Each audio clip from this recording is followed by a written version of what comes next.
কারণ প্লেইং লাইফের এক্সপিরিয়েন্স একই, দুই টেস্টও দেখা, অন্তত 4টা সেঞ্চুরি আমাদের আছে।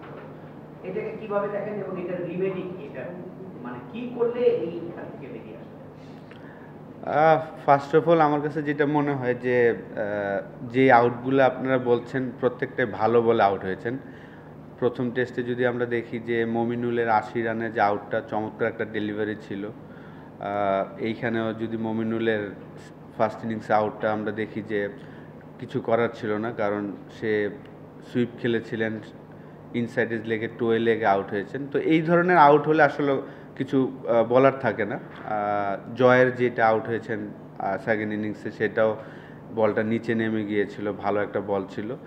তো দুই টেস্টে আসলে টিমের সাথে থেকে আমার কাছে যেটা দেখে মনে হচ্ছে যে সবাই খুব এক্সপিরিয়েন্স এবং সবাই খুব তাদের উইকেটটার যত্ন নেওয়ার চেষ্টা করছেন। প্রত্যেকটা বল যেভাবে আসলে খেলা উচিত সেইভাবেই তারা খেলার চেষ্টা করছেন।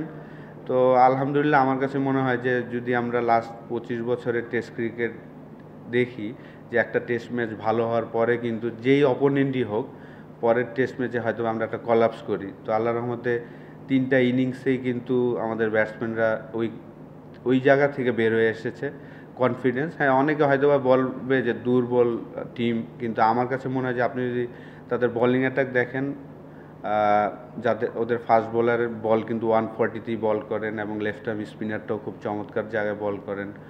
বোলিং ইউনিট কিন্তু তাদের খারাপ না, আমরা ভালো ব্যাটিং করেছি যেহেতু আমাদের এক্সপিরিয়েন্স সবাই। আমাদের প্লেয়াররা আপনি যদি দেখেন যে ব্যাটসম্যানরা সবাই অলমোস্ট 50+ ম্যাচ খেলার এক্সপিরিয়েন্স, সেই এক্সপিরিয়েন্সটা তারা এই দুইটা টেস্ট ম্যাচে, এই দুইটা টেস্ট না, আমি বলবো যে আসলে লাস্ট 3-4 বছর ধরে আমাদের টেস্ট টিম কিন্তু ভালো রেজাল্টই করে। যেখানেই আমরা যাচ্ছি, ফার্স্ট টেস্টটা হয়তো আমরা ভালো খেলি, পরের টেস্টটা আমরা হয়তো বা ভালো করতে পারি না। তো আমি আশা করব আপনি যে এই প্রশ্নটা করেছেন যে 50 করে বা 70 করে যে আউট হচ্ছেন, এটা নিয়ে তারা চিন্তা করছেন এবং কীভাবে এই জায়গা থেকে বড় রান করা যায় এই বিষয় নিয়ে তারাও চিন্তা করছেন। এবং আশা করব যে সামনের বছর আমাদের প্রায় অলমোস্ট 2027 পর্যন্ত প্রায় 18টা টেস্ট ম্যাচ আছে। তো ওই ম্যাচগুলোতে আমরা প্লেয়াররা অলরেডি তাদের একটা গোল সেট করা আছে, ওইভাবেই আসলে তারা প্রিপারেশন নিচ্ছে এবং খেলছে। সাকিবের রেকর্ডটাকে ছাড়িয়ে গেলেন, এখন তার ময়দানিদের সঙ্গে এবং তার সঙ্গে হাসান মুরাদও দলে রয়েছেন এবং তিনিও মানে আগামী। সেক্ষেত্রে হাসান মুরাদের এবং তাইজুলের দুজনের বোলিং নিয়ে একটু বলবেন, হাসান মুরাদের সম্ভাবনা কতটা দেখেন? কংগ্রেচুলেশন তাইজুলকে, আসলে 249 উইকেট হয়েছে, সাকিবের 246 ছিল। থার্ড বলার হিসাবে আমাদের মিরাজ আছে 209টা উইকেট নিয়ে। তো এখন কম্পিটিশন হয়তো বা তাইজুল এবং মিরাজের সাথে হবে আর কি। তারা আমাদের এই লাস্ট 8-9 বছরের যদি আমরা দেখি টেস্ট ক্রিকেট হিস্ট্রিতে, দুইজনই ডোমিনেট করছে, দুইজনই বাংলাদেশের বলার। এবং হাসান মুরাদের ডেবু হয়েছে, লাস্ট 2টা ম্যাচ খেললো এবং অনেক দিন ধরেই কিন্তু আসলে সিলেক্টররা এবং ম্যানেজমেন্ট তাকে কিন্তু টিমের সাথে রাখছেন রেগুলার। তো হাসান মুরাদ কন্টিনিউ ডোমেস্টিক ক্রিকেটে ভালো বল করে যাচ্ছিলেন বলেই তাকে এই উপহারটা দেওয়া হয়েছে এবং সে ভালো করেছেন। আমি আশা করব যে যখনই অপরচুনিটি আসবে হাসান মুরাদও তার বেস্টটা দেওয়ার চেষ্টা করবেন। তো কম্পিটিশন তাইজুলের জন্য কিন্তু মিরাজ থাকবে, তো দুইজন মিলেই আসলে নেক্সট 18টা টেস্ট ম্যাচে যেন তারা ভালো করতে পারে, এটাই আশা থাকবে। ওই বড় ইনিংস খেলার ক্ষেত্রে আপনি এখন যেহেতু ব্যাটিং দলে আছেন, যেহেতু আপনি ব্যাটসম্যান একটু আড়াল করতে চাইবেন বা ডিফেন্ড করতে চাইবেন, বাইরে থাকলে হয়তো অন্য কথা বলবেন, কিন্তু ব্যাপারটা হচ্ছে বাংলাদেশ যখন মানে আয়ারল্যান্ডের পর্যায়ে ছিল তখন বাংলাদেশের বিপক্ষে এই মানে অনেক অপোনেন্ট প্রচুর রান করতে ব্যাটসম্যানরা, সেঞ্চুরি, ডাবল সেঞ্চুরি। আপনি যখন দলে ছিলেন সেটা জয়সুরিয়া, সাঙ্গাকারা, জয়বর্ধনে, আশাবাদ, অন্য দলের সবাই বড় বড় সেঞ্চুরি, প্রচুর রান। তা আপনার কি মনে হয় না যে বাংলাদেশ আসলে এই জায়গাটায় মানে মিস করে গেছে বাংলাদেশের ব্যাটসম্যানরা, যে আরো বড় মিস করতে পারতো? এই 70-80 আউট যেভাবে মহিলাদের আউট থেকে সব আউট যেভাবে বড় ইনিংস খেলা যে সেটা বাংলাদেশ মিস করেছে বলে আপনার মনে হয়? না, আমি ওইটা মনে করি না। যেভাবে আপনার 3টা ইনিংস আমি দেখেছি, আমার কাছে মনে হয় যে আমাদের একটা বড় প্রবলেম হয় যে আমাদের খেলাটা কিন্তু অনেক বড় আর 3 মাস 4 মাস পর পর হয়, ওই জায়গাটাতে আসলে প্লেয়ারদের অ্যাডজাস্টমেন্ট করাটাও একটু মুশকিল হয়ে যায়। আর আপনি জানেন যে লাস্ট 3 বছর ধরে আমরা ফার্স্ট ক্লাস ক্রিকেটে ডিউক বলটা ইউজ করি, ওই জায়গায় কিন্তু আপনি দেখবেন যে একটা সিজনে মমিনুল 390 রান করেছেন কোনো সেঞ্চুরি ছাড়া। তো ডিউক বলে কিন্তু আসলে প্রত্যেকটা বলই চ্যালেঞ্জিং হয়। তো আমাদের প্লেয়াররা যদি সুযোগ হয় না তাদের, যদি তারা আমার কাছে মনে হয় যে ডোমেস্টিক ক্রিকেটে যদি আপনি বড় বড় ইনিংস খেলেন, যখন আপনি ফার্স্ট ক্লাস ক্রিকেটে 200-300 মারবেন, তখন কিন্তু আপনি আশা করতে পারেন যে একটা টেস্ট ম্যাচে এসে আপনি 200-300 করবেন। জয় যেমন 170 করেছে, এটা তার কেরিয়ার বেস্ট ইনিংস। তার আগে কেরিয়ার বেস্ট ছিল সাউথ আফ্রিকার সাথে টেস্ট ম্যাচে, যেটা 139 করেছিল। তো এই জিনিসগুলো আসলে আপনি রাতারাতি এসেই ইন্টারন্যাশনাল ক্রিকেটে বড় ইনিংস খেলাটা আশা করাটা আমাদের ঠিক হবে না। এই জিনিসগুলো আসলে ডোমেস্টিক ক্রিকেট থেকে আসতে হবে, তখন আপনি ইন্টারন্যাশনাল ক্রিকেটে করতে পারবেন। কিন্তু এটা আমি বিশ্বাস করি যে আমাদের প্লেয়াররা যেভাবে প্রিপারেশন নিচ্ছে এবং খেলছে এখন, আমরা রিসেন্ট সামনে যত টেস্ট ম্যাচ দেখবেন, বড় বড় ইনিংস দেখতে পারবেন আমাদের প্লেয়ারদের থেকে। ভাই মুশফিক 53 করেছেন, মুশফিকের সামনে সুযোগ ছিল যে 2 ইনিংসে সেঞ্চুরি করা, মুমিনুল আউট হওয়ার পরে তাকে ডিক্লেয়ার করা হয়েছে। ওই জায়গাটায় কি আরেকটা ঘন্টা ব্যাটিং করে এই সুযোগটা নেওয়া যেত কিনা?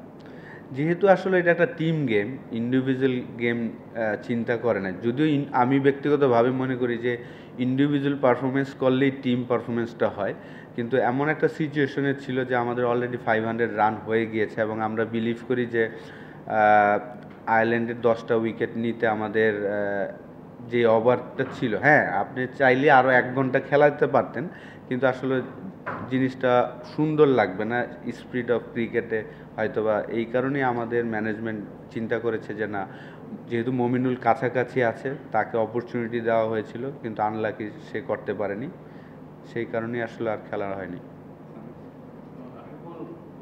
নতুন একটা ভূমিকাতে জাতীয় দলের সঙ্গে যুক্ত হয়েছেন, এখানে এমন অনেক প্লেয়ার আছে যাদের সঙ্গে আপনি একসময় টিমমেট ছিলেন, ওরা অনেকে ইয়াং প্লেয়ার, তো তারা আপনাকে ব্যাটিং কোচ হিসেবে আপনার কনসালটেশন কে কিভাবে নিচ্ছে, আপনার অ্যাকসেপ্টেন্স লেভেলটা কতটুকু, বা আপনি কতটুকু কমফোর্ট লেভেল নিয়ে কাজ করতে পারছেন, এটা যদি একটু বলতেন। না আলহামদুলিল্লাহ, আমি আসলে আমি যখন ছিলাম মুশফিকের ডেবু হয়েছে আমার সামনে, এবং মমিনুলের টেস্ট ক্যাপটা আমি পরিয়েছিলাম গলে যখন তার ডেবু হয়েছিল 2013-তে। এছাড়া আর বাকি সবার সাথে আমার ডোমেস্টিকে হয়তো বা এক টিমে কিছু কিছু টিমে খেলেছিলাম, আর এগেনস্টে খেলা হয়েছে। তো আলহামদুলিল্লাহ সবাই খুব সুন্দর মতো নিয়ে আসলে অ্যাকসেপ্ট করেছেন, এবং আমিও আমার চেষ্টা করছি যে আমার এক্সপিরিয়েন্সগুলো তাদের সাথে শেয়ার করার। যেহেতু আসলে এই লেভেলে তো আপনার টেকনিক নিয়ে অত বেশি চেঞ্জ করার কিছু নাই, যা সেখানে মেন্টালি আপনার সাপোর্ট দেওয়াটাই হলো ইম্পর্টেন্ট। যে আসলে আপনার একটা বল খেলার সময় আপনার রুটিনটা কেমন হওয়া উচিত, ওই জিনিসগুলো যদি আপনি জাস্ট রিমাইন্ড করে দিতে পারেন, ওইটাই কিন্তু একটা প্লেয়ারের জন্য এনাফ। যে আসলে 30 থেকে 50-এর মধ্যে আপনি আউট হয়ে যাচ্ছেন, পরে 50-এর পরে আপনার 100 করার রেটটা কেমন। যেমন শান্তর রেট যদি দেখেন যে 50-এর পরে তার 100-এর রেট অলমোস্ট 61%।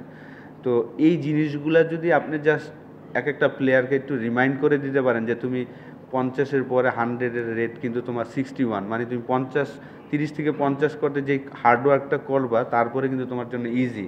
তো এই ছোটোখাটো জিনিসগুলো আসলে এই লেভেলে আমার কাছে মনে হয় যে মেন্টালি যত আপনি ফ্রেশ রাখবেন, ফ্রি রাখবেন, পারফর্ম করাটা সম্ভব।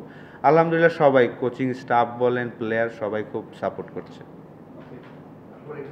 সালাউদ্দিনের রোলটা কি এখন মানে আপনি আসার সময় পরপরই একটা অনেক আলোচনা ছিল যে নাই আছে, আর আপনার সাথে তার কেমিস্ট্রি কেমন?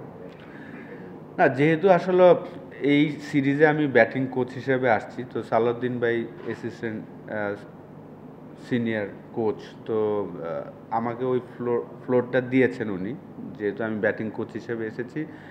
কিন্তু আমার সাথে ওনার সম্পর্ক আগে থেকে ভালো, তো আমিও যেই কাজটা করার চেষ্টা করি, যদি আমার এক্সপিরিয়েন্স থেকে যেই জিনিসটা যদি কোনো প্লেয়ারকে কিছু বলতে হয়, আমি আসলে সালাউদ্দিন ভাইয়ের থ্রুতেই যাওয়ার চেষ্টা করি, যেহেতু উনি টিমের সাথে লাস্ট 1 বছর ধরে আছেন এবং ম্যাক্সিমাম প্লেয়ারই আসলে সালাউদ্দিন ভাইয়ের সাথে কাজ করেন। আর আমি কোচিংয়ে আসছি আসলে নতুন, তো আমিও চেষ্টা করি যদি কোনো প্লেয়ারকে কোনো ইনপুট দিতে হয় আমি চেষ্টা করি সালাউদ্দিন ভাইকে ডেকেই জিনিসটা আমার এক্সপিরিয়েন্সটা শেয়ার করে এবং উনি ওইটা বলার চেষ্টা করেন। এইভাবেই আসলে একটা কাজ করার চেষ্টা করছি আমরা।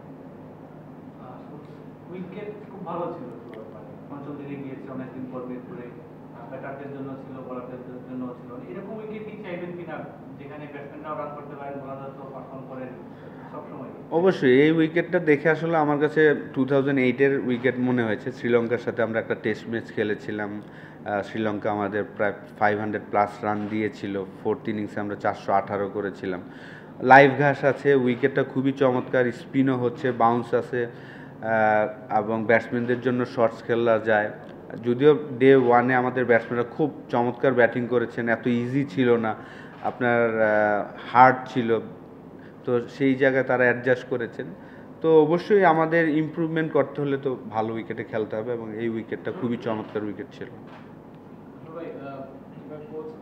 কোচিং স্টাফে আছেন প্লাস আমি একটু জানতে চাই যে ধরেন মুশফিকের 100 টেস্ট আমরা সেলিব্রেট করলাম, বাংলাদেশের ফার্স্ট 100 টেস্ট, তো আজকে একজন মানে বাংলাদেশের একটা রেকর্ড ব্রেক করেছেন, সে বাংলাদেশের হাইয়েস্ট উইকেট টেকার। তবে বোলারদের নিয়ে বাংলাদেশ খুব একটা সেলিব্রেশন হয় না। আমরা দেখছি মুশফিক ওকে নিয়ে বলে তুললো বা সেরকম কিছু, বাট মানে টিমের মধ্যে কি কোনো কিছু হবে কিনা আজকে ওকে নিয়ে, বা এমনিতে তাইজুল খুব মানে একটু ইয়ে থাকে। হ্যাঁ, এটা একটু আনলাকি আসলে, ক্রিকেটটা ব্যাটসম্যানদেরই আসলে বেশি ফেভার করে। আনলাকি তাইজুল যেভাবে আসলে পারফর্ম করে যাচ্ছেন প্রত্যেকটা টেস্ট ম্যাচে, আপনি যদি দেখেন যে সাকিব থাকাকালীনও সে পারফর্ম করেছেন, সাকিব চলে যাওয়ার পরে এখন লিডিং রোলে আছেন। তো অবশ্যই টিম থেকে তো আমাদের একটা মিটিং হয় প্রত্যেক খেলার শেষেই, এরকম অ্যাচিভমেন্ট, যেমন আমাদের জয় 1000 রান করেছেন টেস্ট ক্রিকেটে, তো ডেফিনেটলি এমন কিছু তো একটা থাকবেই, কিন্তু হ্যাঁ বোলারদের জন্য একটু আনলাকি। আপনার কি মনে হয় সাকিবের টেস্ট ক্রিকেট খেলা কমে যাওয়া বা বন্ধ হওয়ার পরে তাইজুলের জায়গাটা নিতে পেরেছে লিডিং স্পিনার? না, সাকিব থাকাকালীনও কিন্তু অনেক টেস্ট ম্যাচে লিড করেছেন। সাকিব শুধু ব্যাটিং করেছেন, হয়তো বা একটা ইনিংসে বল করেননি, আরেক ইনিংসে বল করেছেন। তাইজুল কিন্তু আর কি বিশেষ করে এশিয়াতে খেলা হলে কিন্তু তাইজুলের গুরুত্বটা খুব ইম্পর্টেন্টভাবেই দেখে আর কি সব। আশা করি আপনি একটু আগে বলছেন যে আসলে আমাদের টিম একটা ম্যাচে ভালো খেলে পরের ম্যাচে প্রতিপক্ষ দিয়েও ফলাপ করে, এবারে দুটা ম্যাচে ভালো খেলতে পারেন, আপনার ব্যাটিং কোচে ক্যারিয়ারে শুরু এই দুটা ম্যাচ দিয়ে। যদি বলি এরকম যে আসলে আপনি যাওয়ার পরে আমাদের ব্যাটিংটা খুব জেগে উঠেছে, আপনার এই টিমটাকে নিয়ে আসলে কি এমন মেসেজ ছিল বা টিপস ছিল যে প্রত্যেকটা ব্যাটসম্যানই কিন্তু আমাদের কম বেশি ভালো করে যাচ্ছে? না, আমার ওই মেসেজটাই ছিল যে আমরা সবসময় যাদের সাথে খেলি, যে দেখা যায় যে আপনি যদি, আমরাও যখন খেলতাম সেম একটা টেস্ট ম্যাচে আমরা ভালো খেলি, পরের টেস্ট ম্যাচে হয়তো বেশি ফোকাস হয়ে যায় বা বেশি রিল্যাক্স হয়ে যায়, দুইটার একটা কিছু একটা হই আমরা, সেই কারণে কিন্তু আমাদের রেজাল্ট আমরা যেভাবে চাই সেভাবে হয়নি। যদি আপনি সাকিব আল হাসান কেন আর কি র্যাঙ্কিং 1 নম্বর লম্বা সময় ছিল, সে তার ইমোশনটা ধরে রাখতে পারতো বলি আর কি, যে ভালো করলেও নর্মাল, খারাপ করলেও নর্মাল। তো আমাদের প্লেয়াররাও যদি এই ইমোশনটা যদি আমরা নর্মাল করতে পারি, বিশেষ করে ব্যাটিংয়ে আমাদের কি হয় যে আমরা একটা ইনিংস ভালো খেললে হয় ওভার কনফিডেন্স হয়ে যাই, আগের থেকে চিন্তা করে ফেলি, ওই জিনিসগুলো যদি আপনি না করেন তাহলে আসলে সাকসেসফুল রেটটা বেশি হবে। তো সেই জিনিসটাই আসলে আমাদের প্লেয়াররা করার চেষ্টা করছেন এবং মেসেজটা ওইভাবেই দেওয়া হয়েছে যে যেহেতু আপনি যদি ওয়ার্ল্ডে এখন যদি দেখেন বাংলাদেশ টিমটা কিন্তু অনেক এক্সপিরিয়েন্স একটা টিম আর কি, ব্যাটসম্যান প্রায় 50টা করে টেস্ট ম্যাচ খেলেছেন, লিটন, শান্ত অলমোস্ট 40টার মতন, মমিনুল, মুশফিক, সাদমাম ওরাও প্রায় 20টা করে। তো আপনি যদি এই টিমটা দেখেন আর কি, আপনি বলবেন না যে একটা ইয়াং সাইড, এটা কিন্তু অনেক এক্সপিরিয়েন্স একটা সাইড। তো লাস্ট 2 ম্যাচ যেভাবে পারফর্ম করছে আমি বিশ্বাস করি যে আমাদের এইভাবেই আসলে পারফর্ম করা উচিত। আসলে ভাই গতকাল দিন শেষে দেখছিলাম আসলে বুলবুলের সঙ্গে ডেকে অনেকক্ষণ কথা বলছিলেন আপনার সঙ্গে, যেহেতু আপনাকে এই সিরিজটার জন্য আসলে আপাতত নিয়োগ দেওয়া হয়েছে, ফার্দার পরে আসলে কাজ করার জন্য কোনো ধরনের আলোচনা কি হয়েছে কিনা, বা এখানে একটা মেসেজ দেওয়া এরকম কোনো কিছু? না, এই বিষয়ে কোনো আলাপ হয় না, ওনার সাথে তো আমার এমনি আলাপ হয় রেগুলারই, কিন্তু এই বিষয়ে কোনো আলাপ হয়নি।